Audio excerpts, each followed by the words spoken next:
रामायण में माता सीता और प्रभु श्री राम को विशेष रूप से पूजा जाता है। श्री राम जी के जन्म के बारे में तो सभी जानते हैं, लेकिन क्या आप माता सीता के जन्म के बारे में जानते हैं? तो चलिए आज हम उनके जन्म से जुड़ी बातें बताते हैं। रामायण को हिंदू धर्म का सबसे पवित्र ग्रंथ माना जाता है। इसके सभी पात्रों का अलग महत्व है। प्रभु श्री राम को हम भगवान के रूप में पूजते हैं और माता सीता को भी उनके साथ हमेशा पूजा जाता है। माता सीता प्रभु श्री राम की अर्धांगिनी थी और महाराजा जनक की पुत्री थी। उन्हें लक्ष्मी जी का अवतार भी माना जाता है और ऐसा कहा जाता है कि जब विष्णु जी के अवतार के रूप में भगवान श्री राम ने धरती पर अवतार लिया, तब माता सीता ने लक्ष्मी के अवतार के रूप में जन्म लिया। उनकी महिमा ऐसी है कि आज भी प्रभु श्री राम से पहले देवी सीता का नाम लिया जाता है। यदि हम माता सीता के जन्म की बात करें तो आज भी उनके जन्म लेकर कई कथाएं प्रचलित हैं। सीता जी के जन्म का एक रहस्य ये भी है, चलिए जानते हैं।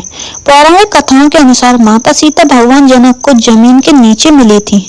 महर्षि वाल्मीकि जी की रामायण के अनुसार राजा जनक के समय में एक बार मिथिला राज्य में अकाल पड़ गया। ऋषियों ने राजा जनक से यज्ञ का आयोजन करने के लिए कहा, जिससे वर्षा ही और उनका कष्ट दूर हो।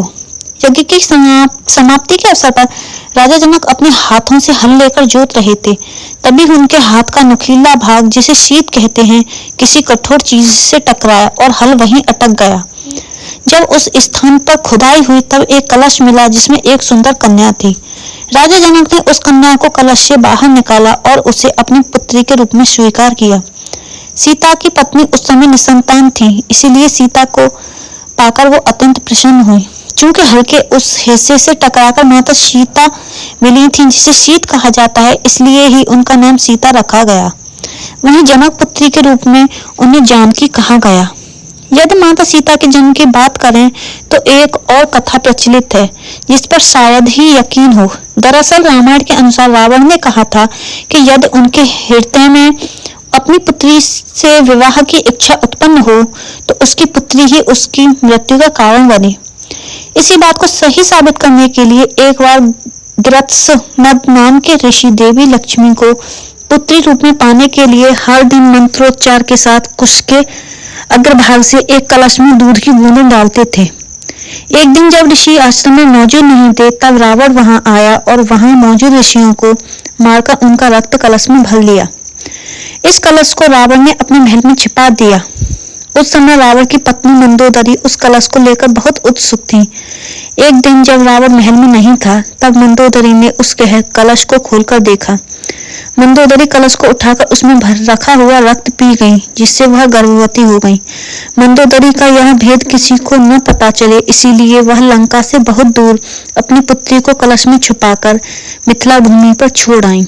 इस प्रकार सीता जी का जन्म हुआ और रावण की पुत्री होने के साथ उनकी मृत्यु का कारण भी बनी।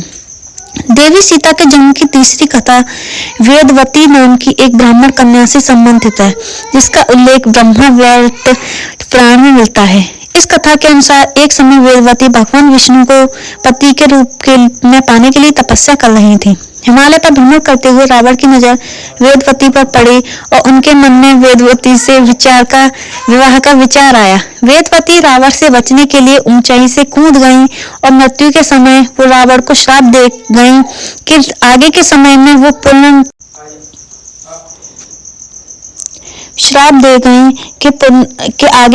में वो पुनर्जन्म लेकर रावण की पुत्री बनेंगी और उसकी मृत्यु का कारण बनेंगी।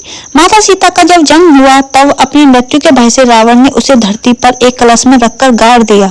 माता सीता का जन्म वास्तव में एक रहस्य ही है और उनके जन्म की सही कथा जो कुछ भी हो, लेकिन उन्हें श्री राम के साथ पूजा जाता है। तो दोस्तों, आपको हमारी वीडियो कैसी लगी? अगर अच्छी लगी हो तो वीडियो को लाइक, चैनल को सब्सक्राइब और कमेंट करना ना भूलें। जय श्री राम।